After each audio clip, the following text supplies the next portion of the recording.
So I'm Lai Leong, the Center for Presidential History at SMU. I'm with Mr. Frank Lavin, former ambassador to Singapore, 2001 to 2005. And today is January 10, 2017, and we are in New York City. Ambassador, let's begin with a little bit of personal biography. Sure. How did you come to be appointed ambassador? Right. Well, it's somewhat analogous to a job interview.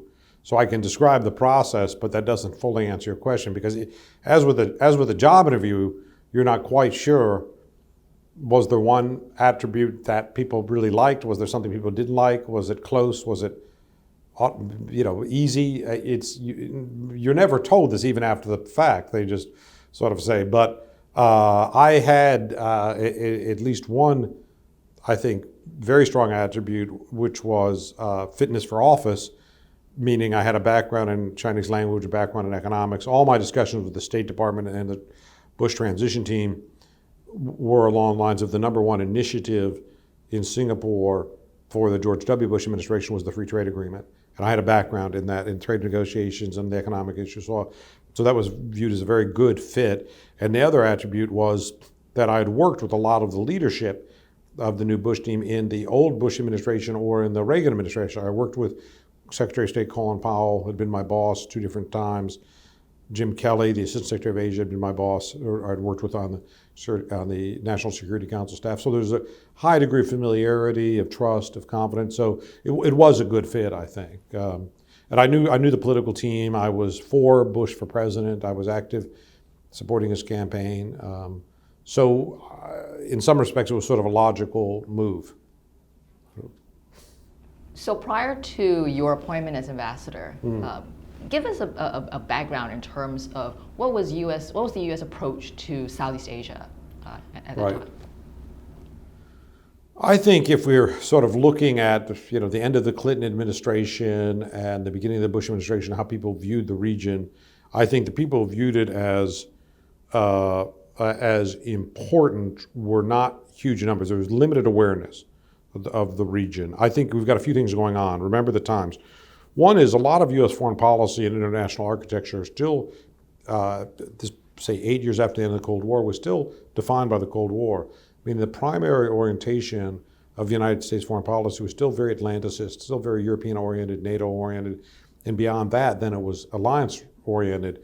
Japan and Australia, Korea were the key alliance relationships in Asia. Philippines and Thailand are also treaty allies, but they don't have the military punch of the other countries.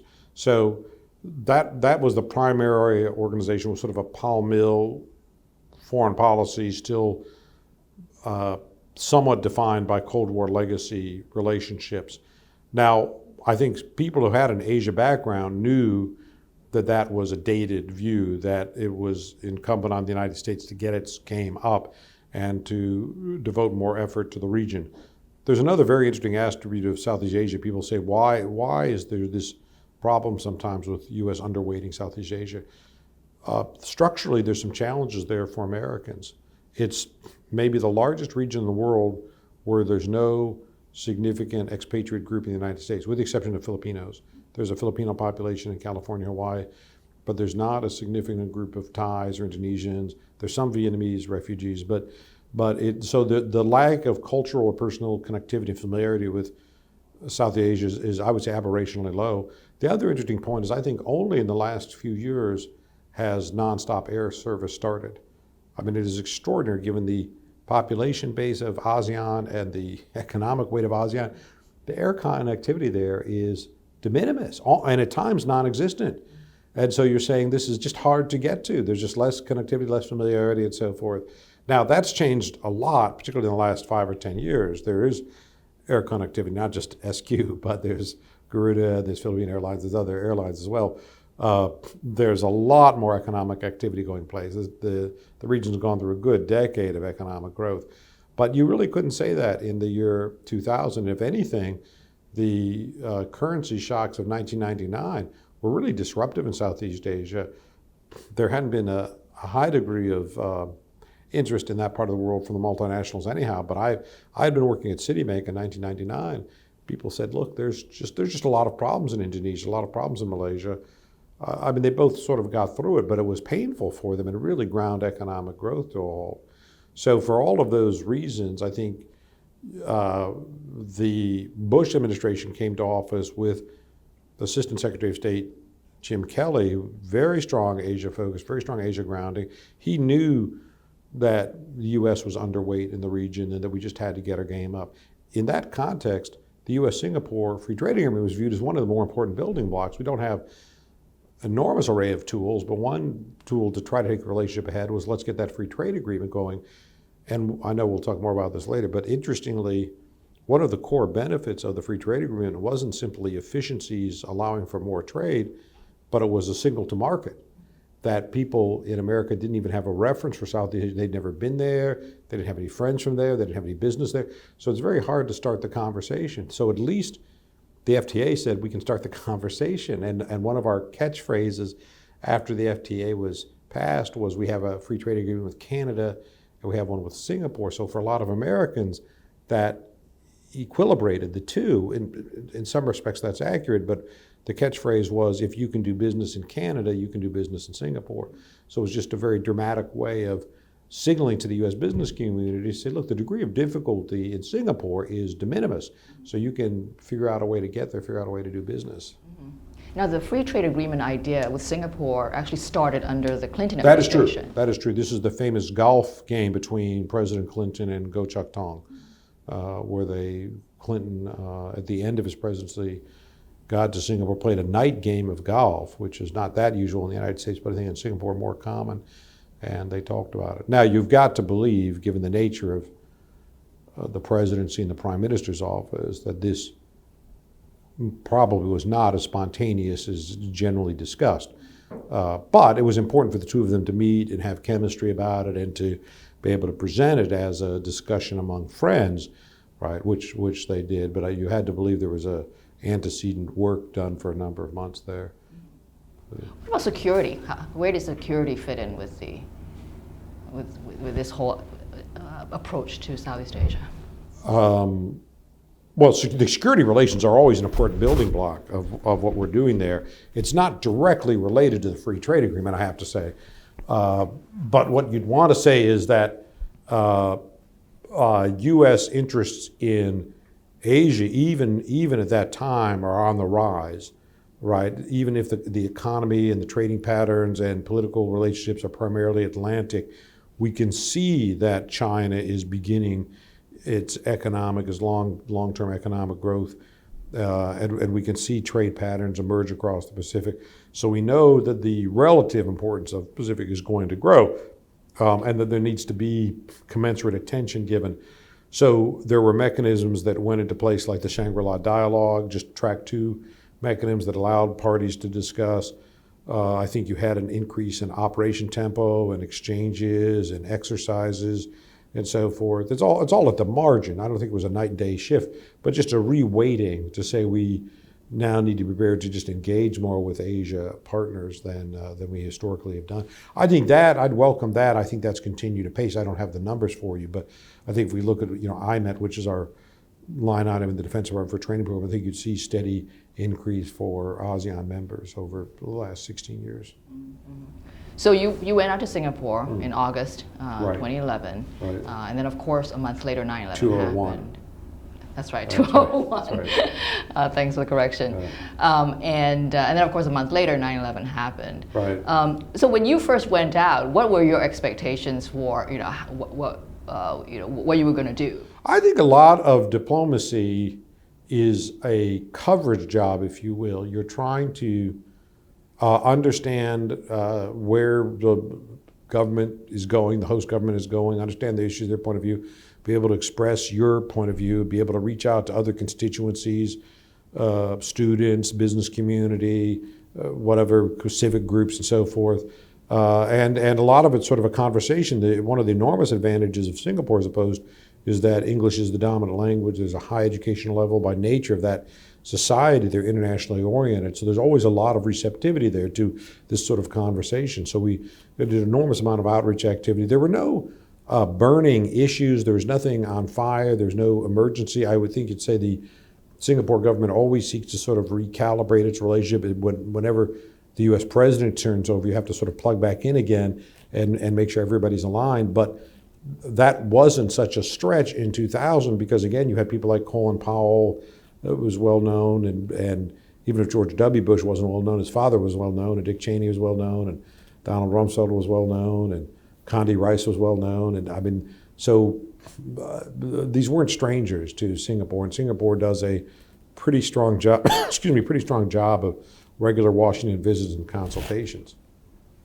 So, did you have any sense going out in August 2001 that further down the road, and we'll talk about that later, that Southeast Asia would become the second front? In the no, there's no view of Islamic terrorism or Islamic radicalism being a sort of systemic issue. I think it was viewed as one of a number of local groups there might be a violent element of it, but I think if you ask people in the 1990s describe Islamic terrorism, I think they say, look, that's no different than Basque nationalism or Irish nationalists were probably more violent. Point is, there are different groups that are disaffected and might have violent tendencies, and that's one of them. So I think it was viewed in that group, in that category. So there was no particular preparation on your part going out? That's correct. That's correct. I don't think there's any anticipation that something like this might happen, that it would be this serious and have that kind of effect that it did.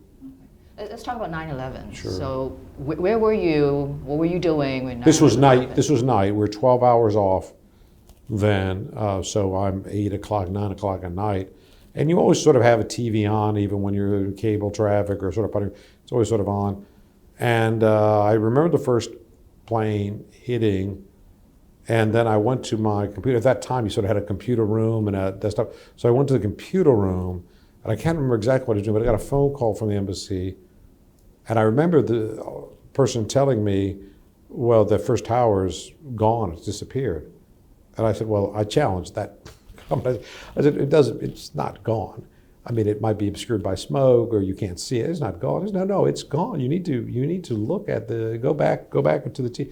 And I said, this is extraordinary that the building is gone. I would not have guessed that could have happened by the laws of physics. So it was quite a surprise to me. And we knew with the second plane hitting, which is before the first one collapsed, I believe. I think that was the sequence. That, look, it had to be more than an accident. I got a call from Prime Minister Go expressing support. We heavied up security that night, not knowing what was going on. We had there were critical places like the embassy, the ambassador's residence, the American Club. They're critical sort of facilities where there were security spin-ups right then. There were two frigates in port, two U.S. warships in port that were put out to sea because you have, when you're at anchorage, when you're in port, you can't use all of your systems. You can't respond the way you'd like to respond. But once you're sort of in blue water, you can take care of yourself. So they scrambled, and indeed it was on an emergency basis.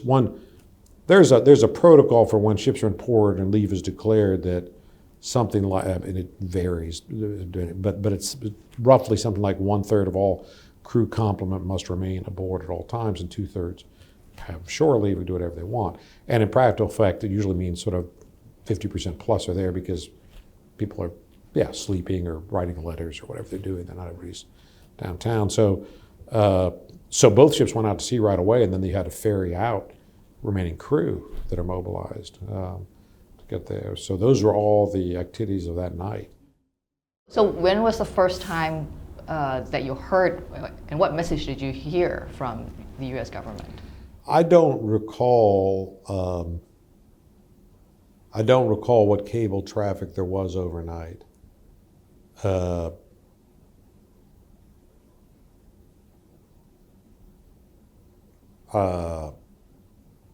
One advantage we have in Singapore is we're sort of going to bed as Washington sort of picking up. So they had a sort of a whole day to process, but I don't recall what directions came through that night. look, there's going to be general guidance on policy. There's going to be guidance on communication, what to say. There's going to be law enforcement and security requirements, and all of that comes through the system. But I honestly can't tell you what happened that next morning when we came into the office. I know we had a sort of a senior staff meeting. It's called the country team, where all of the leadership of all the various departments are together, and that was the only item on the agenda. I know that, and I chaired the meeting, and people reported what they had and what they knew. So, for example, we have the civilian aviation element of the U.S. government, the Federal Aviation Administration, FAA, runs its Asia operations out of Singapore. They have a little team at the embassy, but they were very knowledgeable. I mean, they had a lot they could share about here's what we know, and they could provide data, details about this flight disappeared and this happened and this happened. And so even 12 hours into it, they knew a fair amount about just the mechanics of the 4 flights. So, what was going through your head? I mean, how did you think things were going to change? I think it took actually several days to process. I think what we're looking for in the immediate aftermath is more of a defensive posture for a few days, where you're saying, let's make sure there are no follow-on attacks. Let's make sure we're not vulnerable. Let's try to, if people did this, let's try to get them. So I think that was the immediate response, sort of a law enforcement, not necessarily a broad policy response. But after a few days, it starts shifting into the broader issues about what does this mean for us and what do we need to do and how do we try to create an environment where these kind of things can't happen anymore. So, but I don't remember specific discussions. I can tell you, for example, sitting down with the FBI, we had a little FBI detachment in the embassy. They would get a daily summary of leads, but it was something like a 90-page daily summary. It was extensive, where they're trying to track down where these people lived, what their bank accounts were. I mean, there's a fair amount of detective work that goes into it. So there was an enormous amount of material being brought up by all of this, but a lot of it didn't directly concern us. I think Osama bin Laden, either he or a brother lived in Indonesia for a year or two. I mean, there were some indirect connectivity to the region, just coming out of 9/11, but not a lot of direct connectivity. So it wasn't. So the initial response after 9/11, I think in Southeast Asia, was largely defensive. Let's pay attention to U.S. targets, U.S. identified institutions in this region, and try to make sure that we're all protected. Mm-hmm. Did you feel safe personally? I felt okay. We did a lot of outreach with the U.S. I do regular town hall meetings with the American community. This would be a name for sort of an open, structured meeting for anybody, any American who wants to come. So there wasn't a price to it or an agenda to it. It was to update people. We did something similar, for example, with SARS, to say here's what we know, here's what we recommend. If there are questions, medical doctor there, consular officials talk about SARS. But we did about 9/11. What is the threat? Think about the school. Think about this. And so there's always going to be an anxiety level. So part of the process is just by being open and communicating with the Americans, you take some of the steam out of the issue.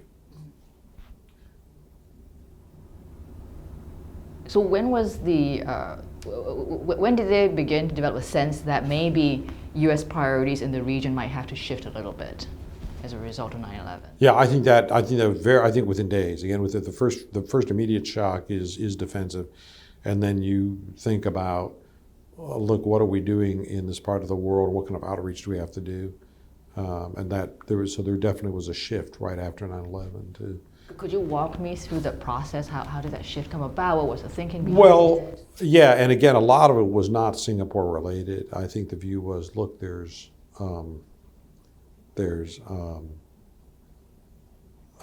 2 majority Muslim states in Malaysia and Indonesia, and how do we engage those societies? The governments are certainly unsympathetic to radicalism. They're not supportive, but how can we all do a better job of helping these societies evolve in a way that makes it a less fruitful environment for radicalism?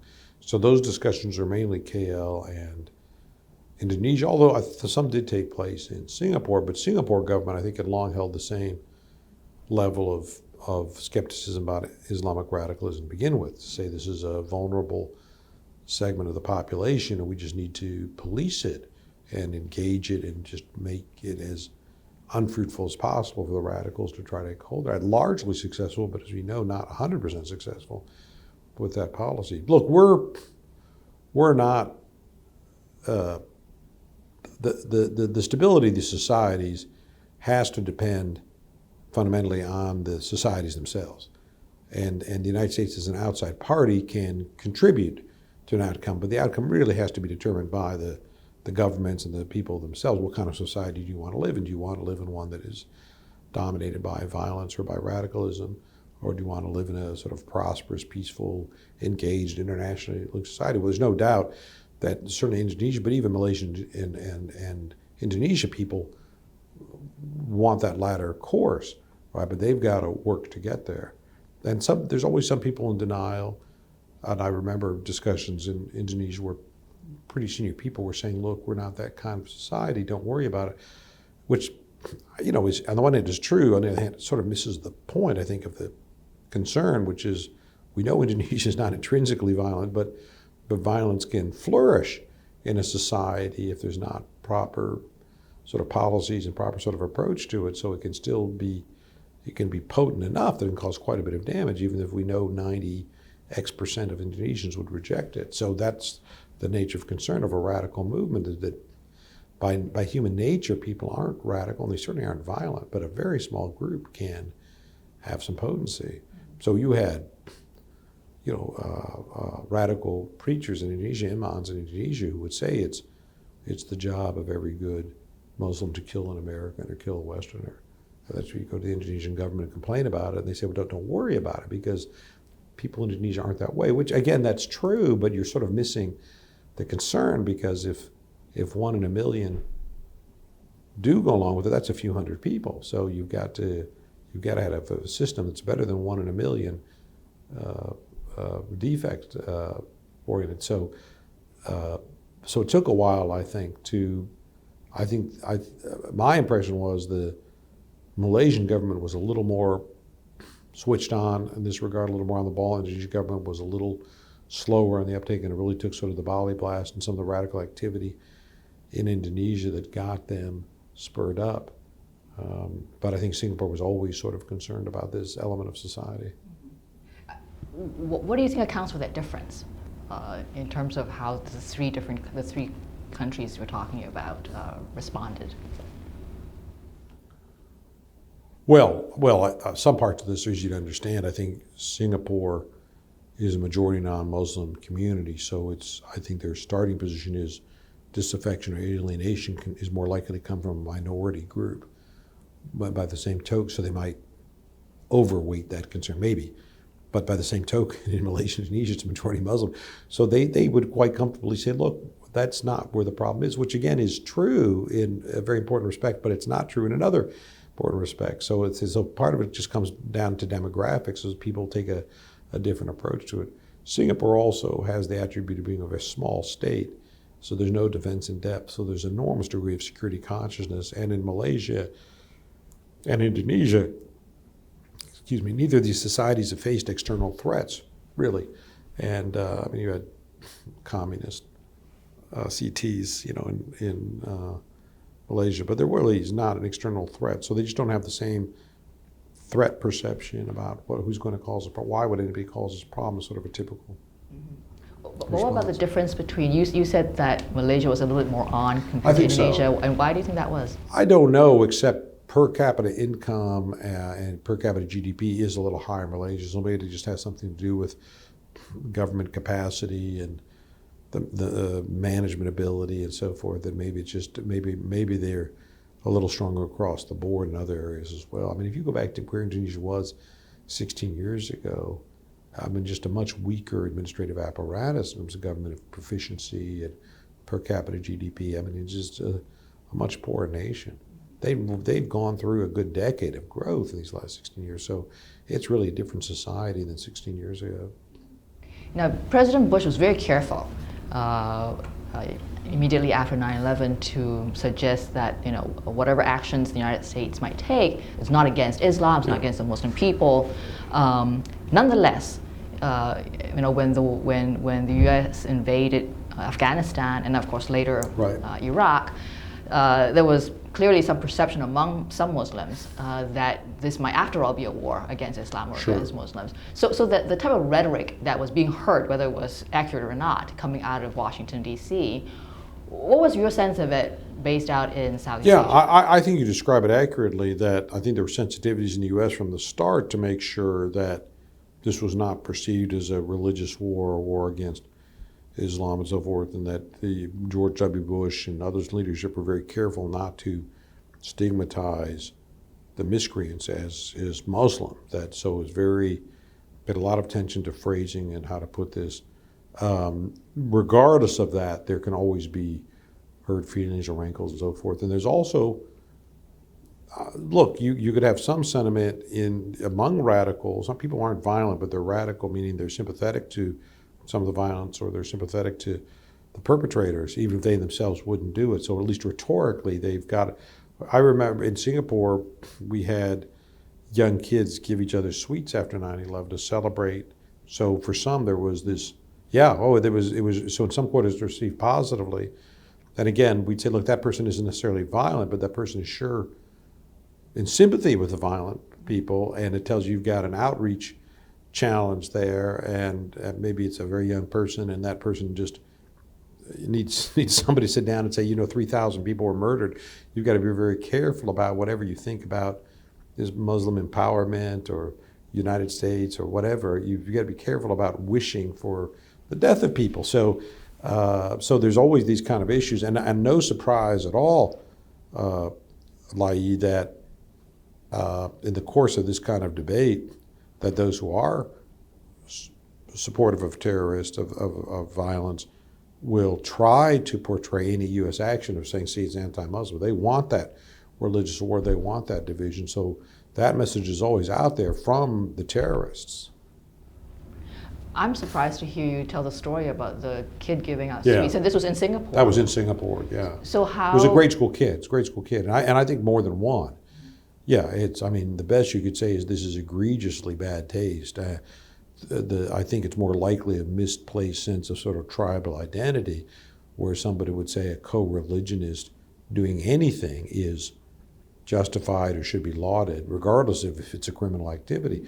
You have that in some societies with some demographic groups, but usually there's sort of a limit where people say, I support where I'm from, but I don't endorse criminal behavior or something. So a little bit of a surprise this person went that far. So how did you respond as ambassador? Well, this wasn't an issue for us, but we followed it. It was a somewhat depressing bit of information to say, even in a place that's safe and educated and internationally oriented, you can have this misplaced sense of grievance. And this is one of the odd, I think this is not a Islamic radicalism point. I think it has to do with sort of violence any place. But what's interesting to me is this sense of grievance is almost transcendental, that almost any society, any ethnic group, religious group in the world, somebody in it will say we're victims, and that's the basis for our anger or our violence, and you see this across the board. So you certainly see it in the Islamic world, and that permeates 9/11. You say, what was the point of this violence in any event? What were they trying to do? What was supposed to happen because they did that? What was Osama bin Laden trying to do? It's not entirely clear what motivated. Look, he talked, remember, he would have these pronouncements and videotapes. He talks about the Sykes-Picot Agreement. He talks about these historical injustices. You say, yeah, but Sykes-Picot Agreement is a Anglo-French treaty. It's not, the United States is not a party to this treaty in any event. It is a 1920 treaty that, divided up elements of the Ottoman Empire. What possible connection does that have with 9/11 and killing all those people in the World Trade Center? And it's very difficult to fathom that logic. Now, Singapore has about 15% of the population is Muslim in Singapore. Yeah.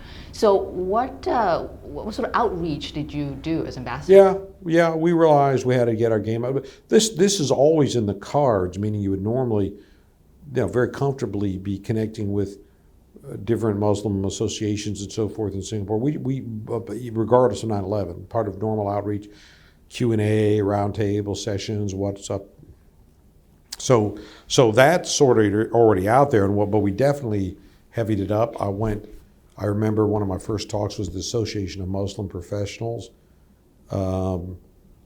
We met with the imams and talked to them, got their advice. We did a fair amount of sort of roundtable town hall work.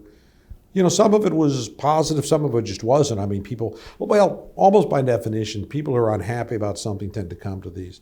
Not so much in the American community where people want sort of reassurance or might have specific questions, but if you're giving a general community address on, say, a university campus, it's only people who really have an issue that come to them. So you tend to get a little bit of a skew in those. But look, I thought it was important. I thought it was important to at least the gesture of listening and sharing our views was useful, and at least we could let everybody in Singapore know we're trying to make a good faith effort to understand what's motivating this. So we did. I remember a round table with some members of the diplomatic corps that I think Tommy Coe sponsored. I remember one at a university. I remember the Association of Muslim Professionals. But we just did a lot of outreach activity. And then, but see, there are other things that are scheduled, like Hari Raya and Eid, that are scheduled before 9/11. I mean, we said we're going to do these because these are just kind of fun community events. And those aren't really, they're outreach in a sense, but you're dealing mainly with the leadership strata, right? So, it's just a sort of celebration, seasonal holidays. So that's already unfolding. That was something any ambassador would do, I think. Mm-hmm. What sort of sentiments were you hearing at these forums? Well, it was a reminder to me that the loudest voices can sometimes be the unhappy, or I think typically are the unhappy. I remember one of the first, if not the first event we went to, was this Association of Muslim Professionals, and the thinking was, look, these are white-collar professionals, so they're going to be more educated, and you'll just have a more informed discussion with that. And what was interesting was that turnout was extremely small, 20 or 30 people, so I don't know the nature of the organization. There's just not a huge, it wasn't 200 people. Most of the participants were actually completely quiet, but there were a few who were unhappy, and nobody was positive. Nobody was positive. And I remember one person was explicitly anti-Semitic and said this whole thing was caused by the Jews. And we said, well, I remember saying something, you really can't blame, make general statements about any one religion when we're trying to discuss how to get along. You really shouldn't, make a sort of a universal blanket statement about, derogatory statement about a religion. And he said, yeah, you're probably right, but except for the Jews. So he really sort of missed the he wasn't going to get Humanitarian of the Year award for that. And then oddly, he didn't know who this fellow is, and I guess most people in Singapore don't know this. But he said, let me just quote you something, and he reads this quote by an American by the name of David Duke. And David Duke is a notorious fellow in the United States because he was leader of this very strange, sort of violent extremist group called the Ku Klux Klan. But again, in Asia, people would know who he is. So he's citing this fellow's writings, and I had to say, look, you're really going to lose the audience if you are citing this fellow for your arguments because he's a leader of the Ku Klux Klan. And the fellow didn't know who he was trying to understand, well, what's that or who does that mean? So it's not the most useful discussion. You can tell this discussion is not advancing. I'm not exactly winning friends, but I think I lost friends. But I remember at a discussion of I'm not quite sure why I was doing this with the diplomatic corps, but there's interested in the diplomatic corps was there. We're talking about things. And I remember the Austrian trade minister challenging me because he said George W. Bush had said something about we need some kind of final solution. And he was saying, look, he's from Austria, and final solution means, Holocaust or something. And I said, I don't think Bush used that terminology. And I think intimating that this is what Bush is trying to do is really a pretty grievous insult. I mean, I complained back to the Austrian foreign ministry that you had a fellow who's acting inconsistent with his diplomatic mission. I remember, look, a lot of these, give you another example, everybody's got a different demeanor, different. I remember one question I got as a student. This was maybe a small incident, but at the time, for a few days, so it became a big. I think with one of the plane crashes, one of the hijackers' ID or wallet or passport or something was actually found on the ground. If you remember this, in the debris or in the street, they actually found some identity card or something having to do with one of the 19 hijackers. And the question to me was, how could this possibly be the case? I mean, this plane smashes into this building. I mean, everything was on fire, burned. This is kind of silly. So this mean he said this has got to be a plant of some sort, right? I mean, this could never happen. And I said, look, I'm not a forensic specialist. I have no particular knowledge of this. I mean, my only comment was, if your premise is it could never happen, then why would that be the basis of a plant? It seems to me that you would never plant evidence or conjure up your fabrication on the basis of something that couldn't happen. So it strikes me that's not what you'd pursue. But look, I don't have any particular expertise. Look, but I took that as sort of an honest question. The fellow's trying to discern what happened. But it was a broader point there about saying, look, what percent of people, some Americans, but maybe some of the Muslim community, think this was government orchestrated or government encouraged or whatever, that for reasons that are unclear. But there's clearly at least a group there that holds to that. So anyhow, look, it's part of my job is just to do outreach activity and get in front of groups and talk about what we're trying to do and so forth. Beyond outreach, did you have a sense back then that your job had somehow become different compared to? Yeah, I think so. No question. I mean, there's an immediacy to it, and the stakes are very high. So as opposed to this pre-9/11 coverage, we were trying to find out where is Singapore going, what does the government think, what are their interests, how can we plug in better, how do we improve relations, sort of a standard sort of analytical framework. This saying, look, the stakes are very high. There are people trying to kill Americans, so we've got to stop that. And then we better do broader work in the Muslim community to try to ensure that the people who might be so predisposed just don't have the leeway to organize or to radicalize others and so forth, that we can help all of these societies move ahead, and then we're going to have fewer problems in the future. How did you work with the Singapore government to achieve that? What sort of things were going on between the U.S. and the Singapore government in that regard? Well, I'm not sure if we added much, because again, Singapore, for example, in Singapore, I believe with every religion in Singapore, every religious institution has to submit its sermon text to the government before, to the Ministry of Religious Affairs and so forth. So this is intact before 9/11, that texts have to be approved, sermons have to be approved, or maybe approved is the wrong word, but they have to be submitted beforehand, right? And so there's things like that. So there's no scope for a radical sermon, but I don't think that's Islamic specific. And if you look at Singapore today, and my impression is, I'm not in the government business, my impression is if you ask them what religions really vex them, sometimes it's the Protestant evangelicals, because they can be, cheeky, or they can just say things the government doesn't agree with, right? And they sort of get people a bit riled up. And the government, you can tell the government just doesn't like it. I don't think there's a big issue there, but you can ask them what vexes them. It's those fellows. So that's part of just what Singapore does. I can tell you something else. Again, we had nothing to do with this, but Singapore's just sort of chewing through this.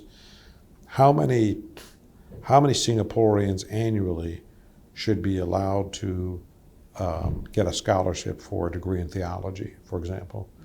And Singapore would look at this not in an Islamic sense, but they'd say, look, we need so many accountants a year, we need so many pediatricians a year, we need so many attorneys a year, and we don't want 3,000 accountants if we only need 2,000. We don't want 1,000 imams if we need 100. So they would cap that, and they don't cap it. It's not prohibited, but they say we're only going to have so many scholarships, right? And there were foreign governments that would give scholarships. The Saudi government or somebody else might say, we'll give a scholarship to anybody. And so kids would go, and the Singapore government would say, look, there's only so much capacity we have.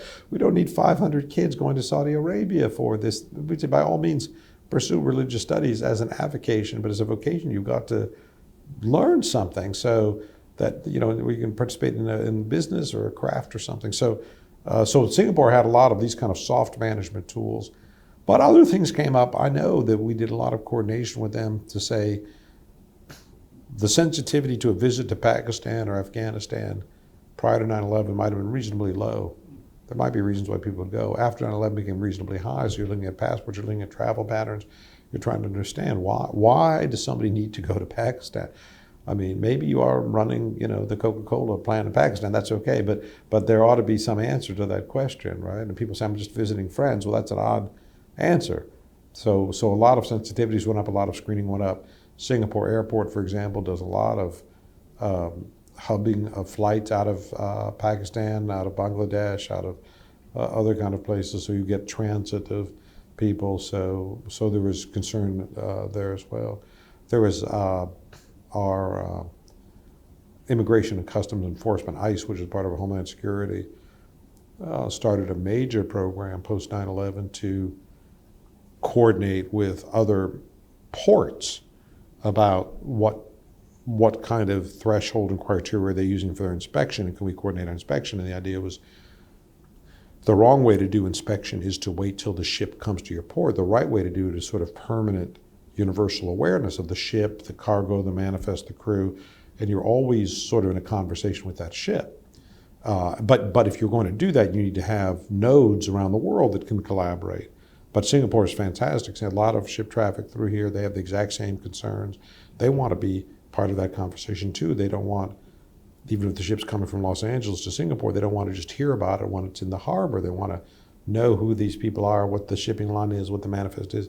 So again, just by doing a lot of information sharing. So part of what the US had worked on post 9/11, and I believe Singapore's participant in that, is almost a credit score kind of approach to cargo, to say if we know the consignee, if we know the manufacturer, if we know the ship, if it's a regular scheduled line, if it's a well-known line, I mean, you get a high credit score. The more we know about what's going on, the better we feel about it. But if we never really heard of this ship, or we never heard of the consignee, or this is a one-off shipment, they've never shipped before, and all of a sudden this shows up, well, that's what you've got to take a look at. So if you use that kind of credit score approach, you end up with better outcomes. So there's radiation detectors. We put in a lot of just harmonization of systems and approaches between Singapore and the U.S. Was there other types of intelligence sharing as well with Singapore?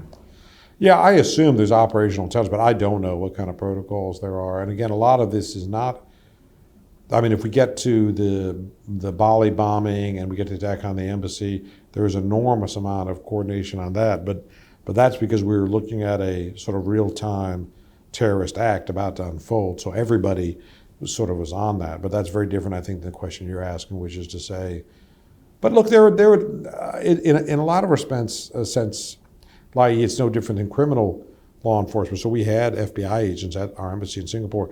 So if a Singaporean is involved somehow in a crime, Singapore government would be, maybe a victim or a perpetrator. But if some Singaporean is in the United States on holiday and is assaulted, I mean, that would be, the Singapore government would be informed about that. Or you could, I don't think this happened while I was there, but you could have the Singaporean be the perpetrator of the crime in the United States, and they'd certainly be informed of that as well. So there, and certainly on the other way, this is just sort of normal consular activity where if an American in Singapore decides to shoplift, which happened, we'd all know about it. We'd all understand what that was, and we'd look at the material, and so be it. So I think in some respects, some of the terrorism coordination is a little like that.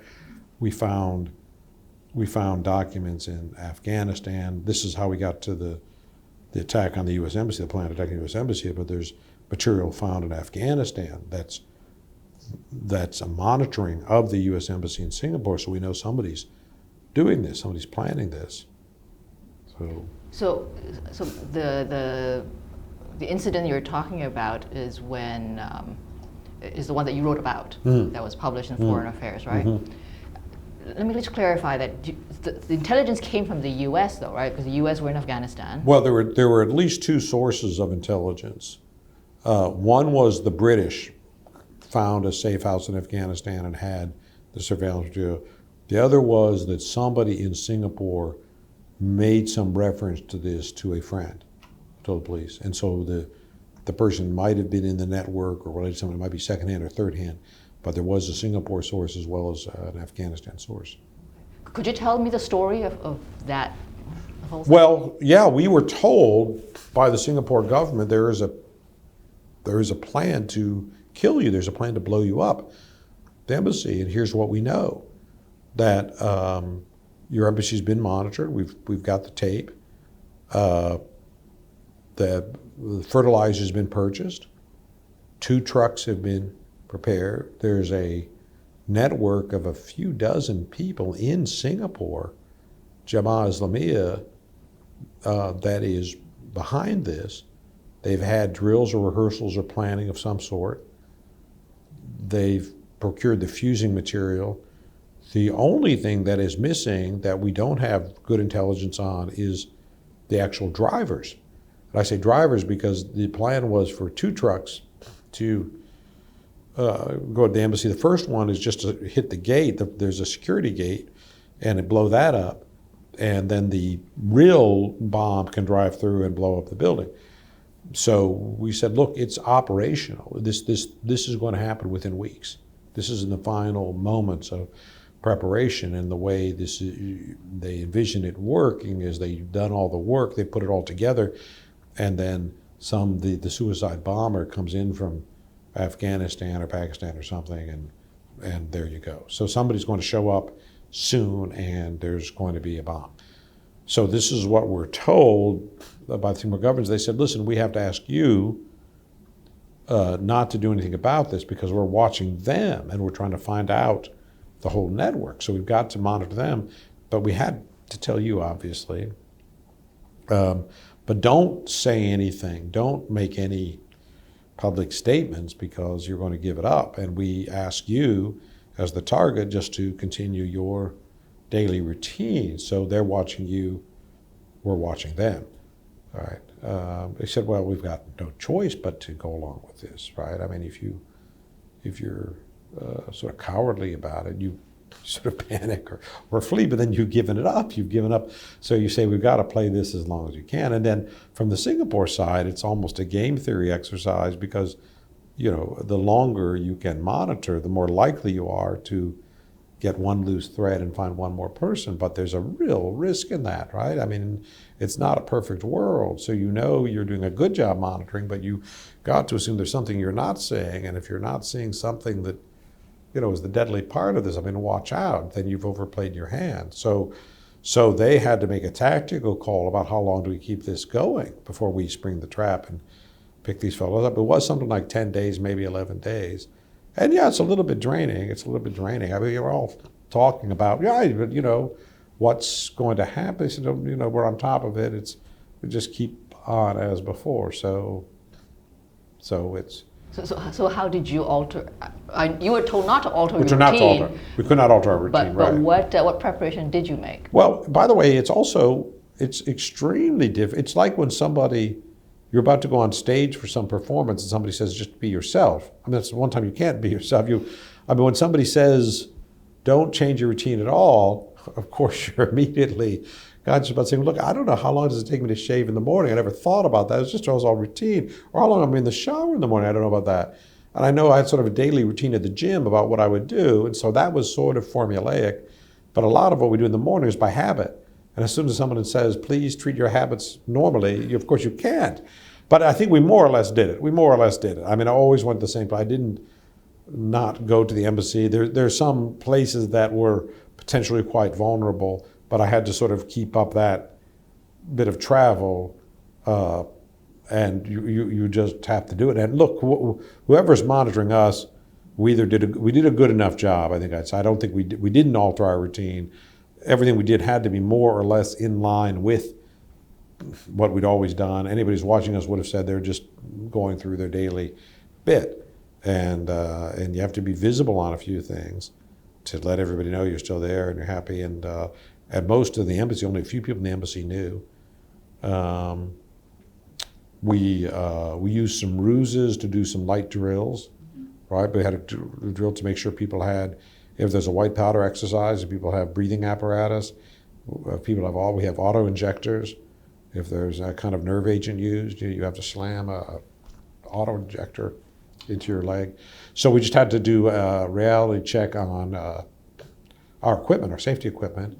but you had to do it somewhat surreptitiously because you can't tell the embassy apparatus that it's all there. But there's ways to sort of just checking, right? And we have a very small Marine detachment with sidearms, light arms. I had to make sure there. So I had a Beretta, a 9mm Beretta, and people say that's kind of futile in a car bomb. It really doesn't. And it is. That's a fair point. But I felt better with a Beretta. So. So what came of it? How did it end? The trap is sprung. The trap is sprung at day 10. I tell you, one odd side. I can't tell my wife any of this, of course. But we had. This is, I think, in December. I think it was something like December 4th or 14th, something like that. You can check the dates. But the reason that these dates are important because at some point, two of our kids are in school there and school's out. We said, let's take a week holiday. And I can't even remember where we're going. But we have sort of planned week holiday coming up. And I can't. I'm talking to our security agents, to the Singaporeans, and they're saying, look, we don't want you to change anything. And I say, fine, but for 2 months we've had this planned holiday. Should I take it? Should I not take it? And look, I can do whatever's required, but I have to. It's unusual in our family for a member just to say, look, by the way, I can't. But look, I can. If it's a few days or whatever, I can come up with something to say I'll join you. But you need to tell me what you need to do, right? And these are some soft deadlines where come up. Fortunately, that we missed disrupting the holiday by 2 or 3 days, so I didn't have to sort of lie to my wife, and so we could go off after they were all rested. We could go off, so it had a happy ending. And there was one round of I think 20-some people arrested in December, and another round of 20-some people arrested in January, something like that. But about 40 or 50 total arrests. And I think this was quite troubling for the Singaporeans. They have a view of I think society and government that is sort of a rationalist view. It's what we in the U.S. call the social contract, which is to say, if the government is, basically fair and allows for mobility and provides public goods, so you have education and employment opportunities. So if you have a sort of rational government, there's no need, nobody's going to be violent. I mean, you're just, what in the world are you unhappy about?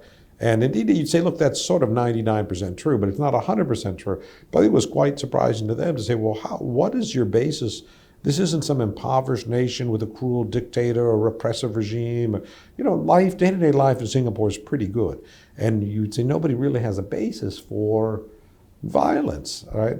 And I remember discussions with Lee Kuan Yew because Lee Kuan Yew is, what Singaporeans would say is a free thinker. He's basically agnostic or atheist. And so trying to think through, well, what is the hold that a religion has on the person's mind, the negative hold, right? And how would a religion compel you to do something like kill somebody in the name of religion, somebody you've never met, someone you have no grudge with, someone who's never done you any harm? Why would you think that's a good idea? And what kind of religion would educate those along those marks? So we had a number of discussions with their internal security people because, of course, Singapore's big into sort of an analysis, what's now called big data, but then it's just called analysis, right? What's going on? What's going on inside it? How do you know what's going on? And I remember, one of the fellows from internal security, Peter Ho, is now retired, but he said, look, we look at all the data points of these people. There's nothing in their background that shows. It's not like this fellow had a series of violent encounters with the police or was in fights or, something you might say, well, he's troubled. These are sort of ordinary. In fact, interesting, a majority, I think 60-70% of the people arrested were employed. So the idea that these are alienated, struggling poor people, they were not.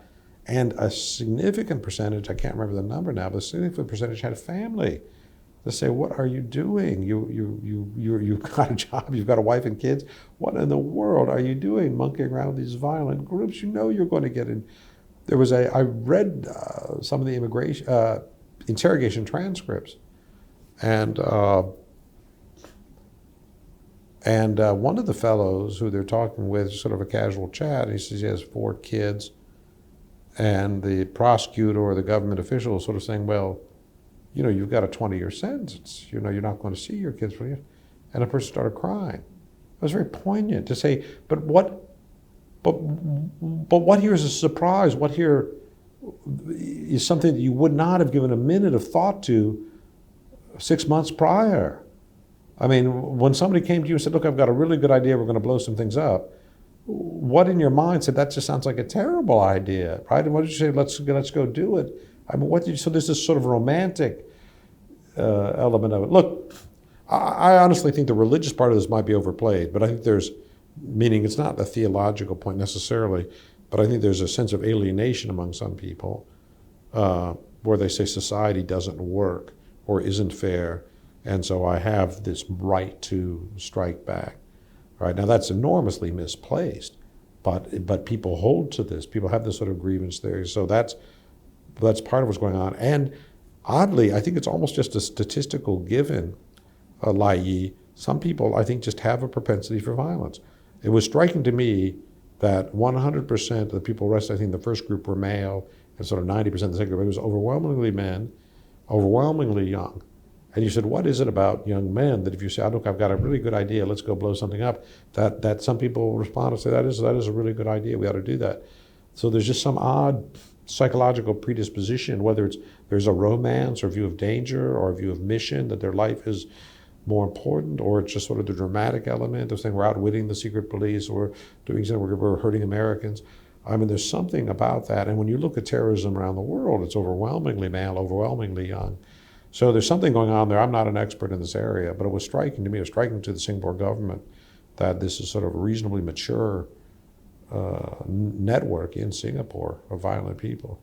How confident were you at that time that once this particular plot was wrapped up, that it wasn't going to be repeated? I said to when we were first told this by the Singapore government, of course, it's a bit of a jaw dropper, isn't it? Somebody says, look, don't worry, look, some people are trying to kill you, but don't worry, we're watching them. And I'm talking to my deputy, saying, you know this is sort of how every bad Hollywood movie ends. And they said, the final reel is, they said, oh, by the way, we've arrested them all but one, and he's sort of in your house, right? That's how every bad movie has this other one. And he said, yeah, you're right. It's a little too Hollywood, isn't it? So that's where I said, why don't I just get a pistol? I just don't want to be that fellow in the final reel where you're sort of whispering from the bathroom saying, I think he's in the house. So, I'm sorry, what was your question about how confident were we? Yeah. Well, what we said up front is we have no choice in the matter except to cooperate. The Singaporeans have a really good shot here at wrapping these fellows up. Yes, there's no question there's a risk factor, no question about that. But boy, if we turn tail on this and we say, this is not for me, I'm flying back to the U.S., you're really abandoning your mission. You're really letting folks down in a very profound way. So there's no choice but to cooperate. And I think I'd say, look, you fellows know what you're doing or you don't. My guess is you know what you're doing. You take this very seriously, a very important mission. We did this sort of episodic cooperation and collaboration and drills with various people in Singapore security, not war games, but sort of joint exercises at sea, search and rescue and so forth. But what you could see is the proficiency of the Singapore side was extremely strong. These fellows are well trained, they're professional, they're motivated, very dutiful, very mission focused. So if you ever do anything, did you serve in the military? But are you married? I mean, Yes. Is your spouse in the military? Is your spouse Singaporean? No. Your American. spouse American. But I mean, the point is you talk to your cousins from SAF, and these fellows are well trained. You have a high degree of confidence in them. So even if you were doing something else completely unrelated to the mission at hand, you say, look, I know we're in with a good group that I can have confidence in. So that was sort of my conclusion. This was not a ramshackle group that you said, oh my God, we're handcuffed to fellows who aren't going to do their job. I said, we're in there's obviously it's not where you want to be, and there's a bit of risk where you are, but you're collaborating with a very strong group of people who are going to acquit themselves. But what about after the fact? After they were arrested and Right. rounded up, did you have a sense that, oh my goodness, this is the new normal? Well, we had to spin up security activity, absolutely, at the embassy, at the residence, in personal activity. You just had to be a little smarter about what you're doing, how you would announce travel and public appearances, what kind of location or events had a security dimension or not. A lot of you talk to sort of U.S. Secret Service agents about how they manage security. most of what they do is sort of site selection, crowd control. There's some places that are just easier to police, some places that are harder to police. So you just had to be thoughtful in that regard about where are you going, right? And what prompted me to write that essay was, of course, this terrible situation in Benghazi where the U.S. ambassador is murdered, and he was in a somewhat unsecured location. It was a formal attempt to kill him, in my view, but unfortunately, very sadly, he was vulnerable to that attempt. So for example, the 4th of July activities, national activities, we'd have magnetometers, put people through airport screening and so forth, be checking lists. But I think if you would go to a 4th of July event 10 years ago, it'd be sort of a walk-in. People didn't sort of care. It's sort of a community party kind of event, right? And now it's invitation only, and you're screened, and there's security folks there, and you've got to be smart about this. Did you feel that it hampered your ability to reach people? Did you feel that it gave the United States a different face in that part of the world? Well, I think maybe more so in Malaysia and Indonesia, right? In Singapore, I think you've got a higher degree of education, and you don't have, for the most part, that religious overhang. So you can have these sort of rationalist discussions, pretty open discussions, even if they're critical, right? I think it's a little harder in Malaysia and Indonesia, and it might have inhibited movements or inhibited the conversation a bit. So. So you didn't feel that it really got in the way of? No, part of my job is to get around town. Part of my job is to connect with people. And so you just have to look for the right way to do it, the best way to do it. And there were, there are ways to work even in a somewhat structured environment. So you're still being smart about security, making sure that around town. Did I write in that essay about my children auditioning for the play? No, I don't remember. I'll take a minute to digress because it's sort of an anecdote that sort of fits with. So we have, of our 3 children, 2 of whom were with us in Singapore, in grade school in Singapore, and the older one was school back in the U.S. And a West End production was coming to Singapore of the musical Oliver. And they said because of the musical, we need 40 kids or something. I think they had 20 kids and 20 understudies they needed. So we're going to have open casting. And it was really cool. So our kids go to the first open casting, I think it has over 1,000 or 2,000 kids show up, right? And then that's knocked down to a few hundred, and they're called back for that. And then they're called back a few hundred to the sort of the final 40, where there's something like 100 or something. So at that time, where they say, your 2 kids are both sort of the final 100 or something that we're going to talk to pick the 40. Second callback, third audition. The resident manager, there's a manager of the residence that helps us with household schedule, gets a call from whatever the theater company is, SRT or whatever it is, saying, hey, we're just confirming you're going to be at the audition 10 a.m. and blah, blah, blah, and we'll see you, 10 a.m. He said, yeah, absolutely, be there at 10 a.m. And about 45 minutes later, she gets an identical phone call. This is SRT, we're just confirming to make sure you're going to be at 10 a.m. She said, well, you fellows just called. I said, no, we haven't. You just called to confirm. No, can you just check your office, please, see if somebody called? Okay, no, nobody here has called. Oh, yeah. Well, this is after everything you just discussed, right? This is after you're saying, what in the world is going on? Is this, I believe the second phone call when she says, look, nobody here called. I believe it's not a huge office. So maybe there's some odd thing that happened that she just didn't know, but we believe that she's accurately describing what happened. So what is going on? Who is calling and going through this ruse to verify? But this is a huge indicator, right? This time you take very seriously. We had to call the police. And we said, we'll walk you through what happened. So they investigated. So they put plainclothes people in the audition facility, right? Because you don't know we didn't know what's going on. So, but I had to say too, I was not going to go to that. I was trying to be, I wasn't going to go, but I said, look, I'll take you there. And and we couldn't tell the kids what's going on, right? But I said, I'll take you there, but I just need you to sit with me until you're called up. No running around, no exploring. You just bring a book, bring your homework, and you just sit with me until you're called up. You go do it, then you come back and sit with me while your sibling goes, and then we're done, right? And you had to sort of, I can't remember what I said, but you had to come up with some sort of ruse to sort of say, this is how we're going to do it. But I felt I had to go because if something was going to happen, I had to be there. So, look, nothing happened at all. It was they didn't get the part. They didn't get the part. So, but we were all very excited. It's a fun musical, and then we could go see the musical at the Esplanade. So it was a lot of fun, even if they weren't in it. But it was, it's sort of a creepy moment of saying you're never quite sure what was going on there, but you have to just take precautions. Yeah. So why do you think these terrorists targeted the U.S. ambassador in Singapore as opposed to the U.S. ambassador in Indonesia or Malaysia? Well, then they did after they were foiled, and they went to Bali, and that's why they ended up in Bali. One reason is this whole don't soil your own nest view, that a lot of the recruitment and fundraising and so forth takes place in Indonesia, so they didn't want to have the violence in Indonesia, right? Another one is that Singapore is the nearest target because it's the most pro-American in some respects of the ASEAN, of the nearby countries.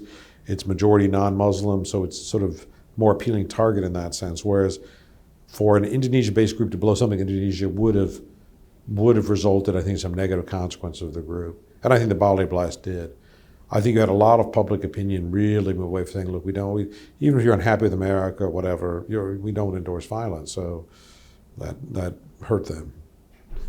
So in terms of larger strategic terms, how did 9/11 change the nature, if it did at all, change the nature of, say, U.S.-Singapore relations? Oh, I think it reinforced this convergence of views that in a modern, complicated world that you need friends and allies and partners and collaborators. And what this did was really raise the stakes. It said these aren't trivial matters. So you've got to find ways of working together. So yeah, I think it did push things a little bit better together now. So there's an enormous amount of sympathy and support in Singapore for what happened. I mean, there's an enormous amount of goodwill in Singapore. We had a public memorial service. I think it was the largest one outside the U.S. The Prime Minister spoke. I mean, it was just in memory of we had annual commemorative services on 9/11 anniversary. It was just a reminder of saying, when terrorism and violence like this hurts all of us. So there were citizens from, tell me about, I think 30-some countries who were killed. There was a fair amount of Thai people because the Bank of Thailand or one of the Thai banks had an office so you had a dozen people killed from Thai. I mean, yeah, some real heartbreaks there. So. Did you have much interaction with the ambassador from Saudi Arabia when you were there? Yeah, he was a good guy. We had good relations with him.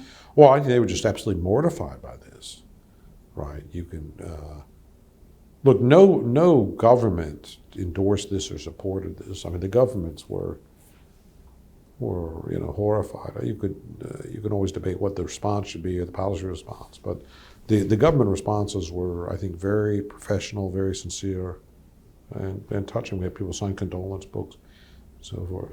Did you ever talk with him about, Wahhabism, about the spread of this very conservative brand within Islam? Yeah, we have this discussion.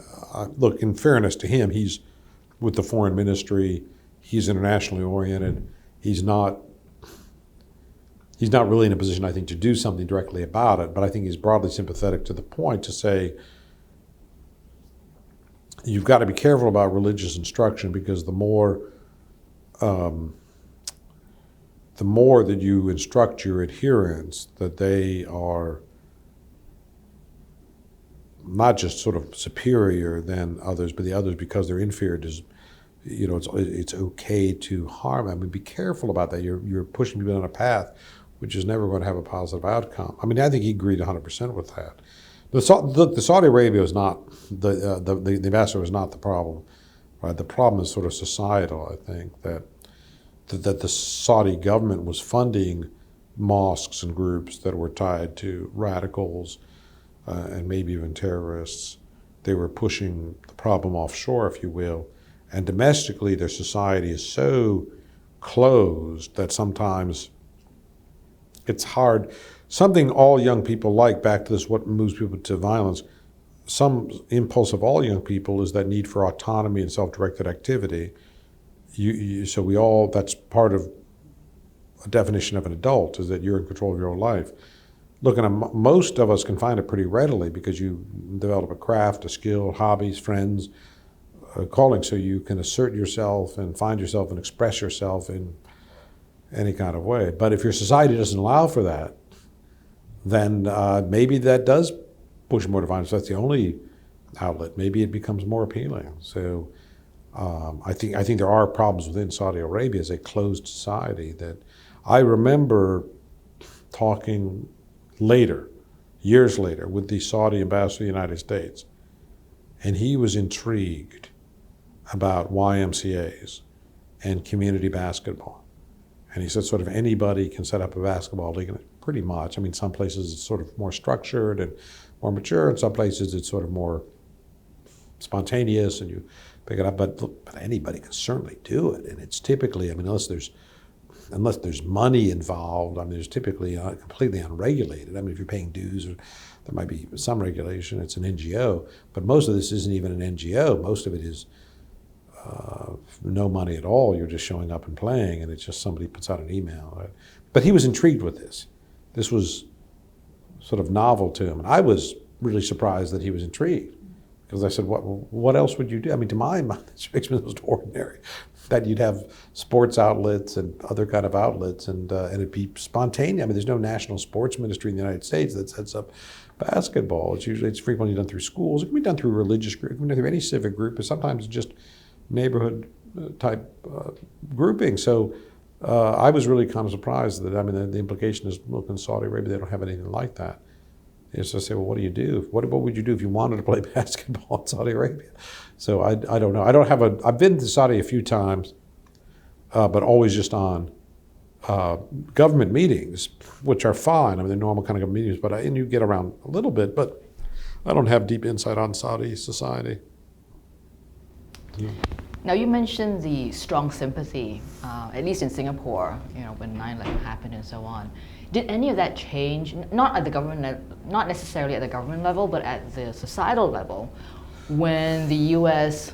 Invaded Afghanistan and then later on Iraq? I think so. I think and I saw a lot of that change, if you will, or open discussion in the 2004 elections, because this is Kerry against Bush, and it's largely a referendum, if you will, on U.S. foreign policy, about people saying Bush is too belligerent, or we've got two wars going, or he's a fool, or Iraq is a bad idea.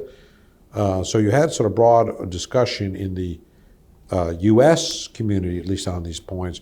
And if you'll recall, at that time, both the French and German governments had said we won't support Iraq. Britain said they would. So you had that, a little of that go through the diplomatic community. Although, look, most of the diplomats are there to represent their country and to carry out their country's foreign policy. They're not there to try to score points or to take actions. I didn't run into sort of rudeness or score settling. I had very good relations with the French and the German ambassador, and always made a point not to try to devolve into a quarrel about Mideast issues.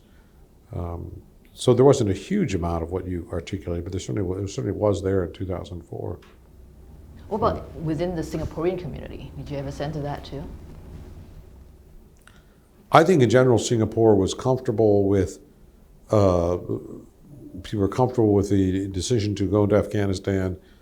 That was sort of not debated. There's probably a little more debate about Iraq, but some of that had to do with feasibility, not sort of ultimate value or rectitude of the position.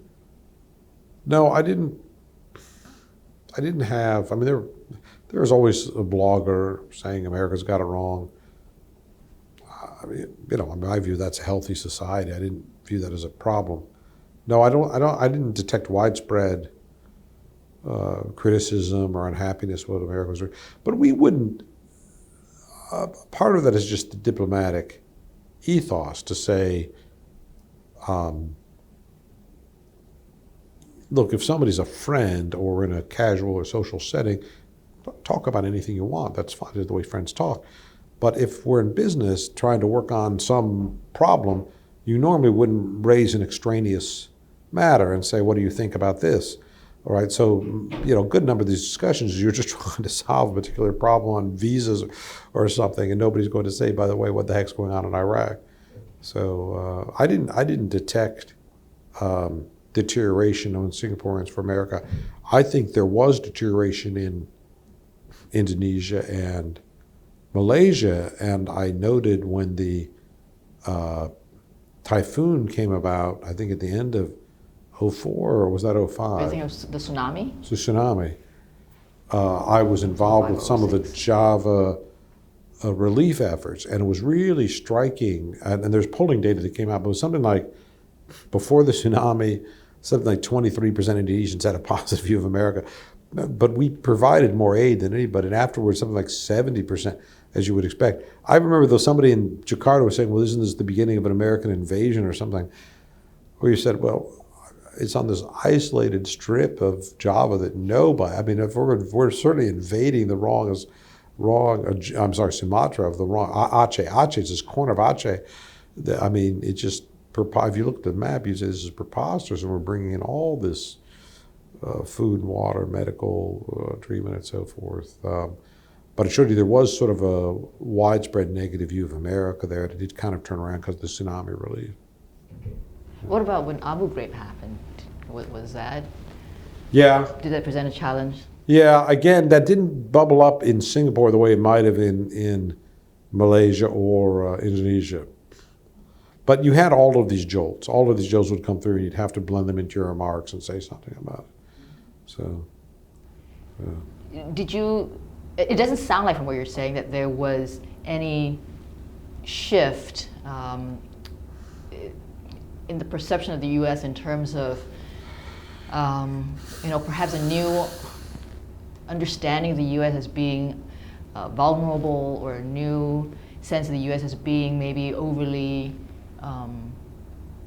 defensive or belligerent. I mean, the whole idea about the Bush doctrine, I mean, did that change? There might have been some of that. I think in general, most people in Singapore said there is a long-term challenge in the Islamic community about what kind of society they want to have. So the problem is not fundamentally the West or the United States. The problem is fundamentally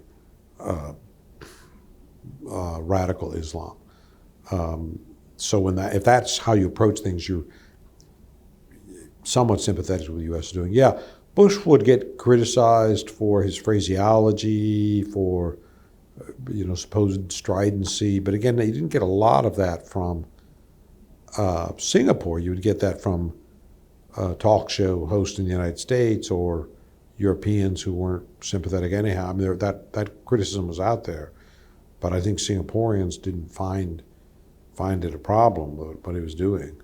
So something that I've read suggests that some of the government officials in Southeast Asia, including Singapore even, became a little annoyed, perhaps is the word, with this new focus on counterterrorism, on security, and thought that maybe it took up too much bandwidth. I can imagine that's true, or at least people would say that. Well, certainly, it did absorb an enormous amount of what we're doing in the region. No question about it. Counterterrorism, a lot of the homeland security activity. No, it did absorb. I'm not sure what we'd be doing, so I don't think that part of the criticism is valid. I mean, you say you're spending, but I'm not. I don't know what we'd be doing if we hadn't been doing it. I don't think we'd be saying we're going to do more in Indonesia. I think we wouldn't be doing anything more in Indonesia. So, but it's an easy thing to say. It's an easy thing to say if every time I talk to you, I'm talking about anti-terrorism. After a while, you're going to say, Frank, Isn't there anything else going on? So, I mean, maybe there's some validity to that criticism. You did hear bits of that. Can we have a relationship that's broader than that? But, at the same time, if you said, can we look at free trade agreements, limited appetite, that open skies, air connectivity, limited appetite for that. So what are we going to do then? What are we going to work on together? And these governments were just, the Indonesian government 16 years ago was different society than it is today. So we do a lot with Indonesia now. There's much more better fit a lot of things. So. When you were ambassador, did you get a sense that officials back home in D.C. Or those in the upper reaches of the State Department, if they had a good understanding of radical Islamism, did they have a sense that, did you perceive that they had a sense of whether radical Islamism in Southeast Asia was perhaps distinct from radical Islamism in the Middle East? No, but I think Singapore's view was prior to 9/11 that Islam in Southeast Asia was different. Now, how much of that was sort of the publicly stated doctrine, how much of that was what they really believed, I don't know. But that was a common statement, was something like this. The Islam in the Mideast were governments that were sort of set up only as religious entities, and religion came with the government. I mean, these were originally spread by the Prophet. So that's a very different ethos than when the religion came to Southeast Asia. It came with traders. It evolved over hundreds of years.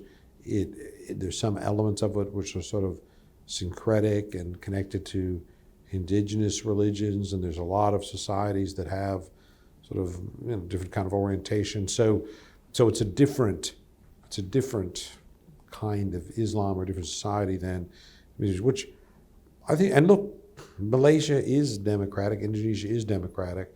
There's open press there.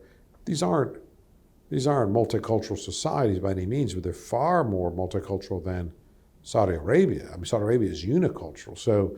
So there is a difference in how you view yourself and fit in those societies. So I think that was also part of the shock to say what Wahhabi is doing is sort of enforcing a kind of Leninism in the Islamic world. And if it's all Saudi funded and they have all the money, they can sort of push this doctrinaire sort of combative form of Islam to the expense of any sort of traditional neighborhood Islam, and it's very harmful. So that was, I think, a Singapore view.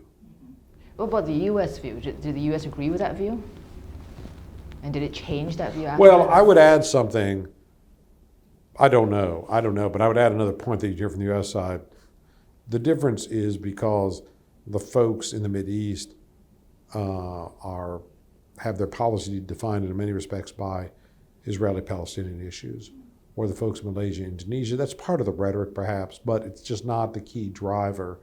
They're not really, and indeed, there's even skepticism when somebody from an Arab country shows up in Malaysia and says, we all have to fight this, that. I mean, they say, no, that's yours. So you got, and there's, I think there's almost sort of a little bit of ethnic rivalry or view in Southeast Asia. These fellows in the East have sort of made a hash of things, right? Maybe they're too arrogant, too wealthy, but they just haven't done a good job. And we're just doing a better job in our neck of the woods. So there's a little bit of that at play. I couldn't tell you how the U.S. government views it. So I don't know. I mean, I've never worked in the Mideast. I've visited, but I don't really have a good frame of reference there.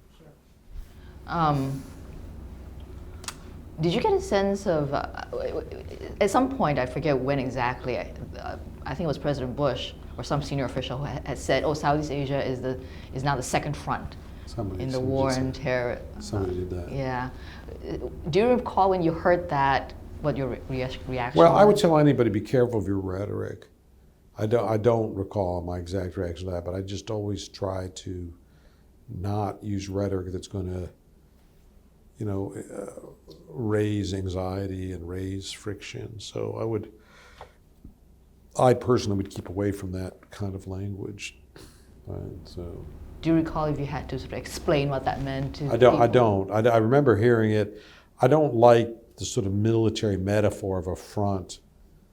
and it's going to be uninviting to some people. I mean, they're not going to like that. So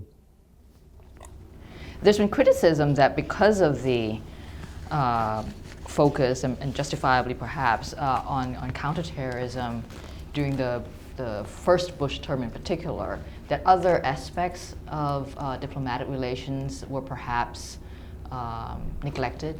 yeah, but what? Again, so like human rights, for instance, or democracy building, or yeah, but the guys who say that are usually the guys who are against what democracy building and human rights we did. I mean, Obama came in and said that's all a mistake. That just doesn't work out. You shouldn't do that stuff. So I'm a little, I don't know where we neglected it. I'm a little, look, I can understand people saying that. Maybe it's true, but also maybe it's just somebody, just a backhanded criticism. People are just trying to find a way to be critical. So it's a way to say something that can't be gainsaid. You can't rebut it. So I don't understand that criticism. It sure did absorb what we did. There's no question about it. There sure are costs in going to war, direct and indirect costs, no question about that. But what would we have done in Indonesia? My guess we wouldn't have done anything in Indonesia if we didn't have the counterterrorism. well, in a place like Singapore, for instance, which is sometimes characterized as soft authoritarian, Right. Or you yourself have said that it's very centralized. Buttoned down. Yeah, top down, exactly. Yeah. Yeah. A counter, a thought experiment might suggest that, well, if 9/11 hadn't happened, or if the focus hadn't so much been on counterterrorism, that there might perhaps have been more pressure from the U.S. to try and get Singapore to allow a greater growth in civil society and so on. I saw all of that coming.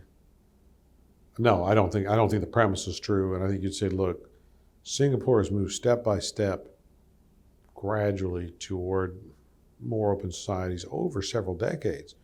So they're sort of on the right track, and it's going to be evolutionary. And the U.S. is not going to really accelerate this process.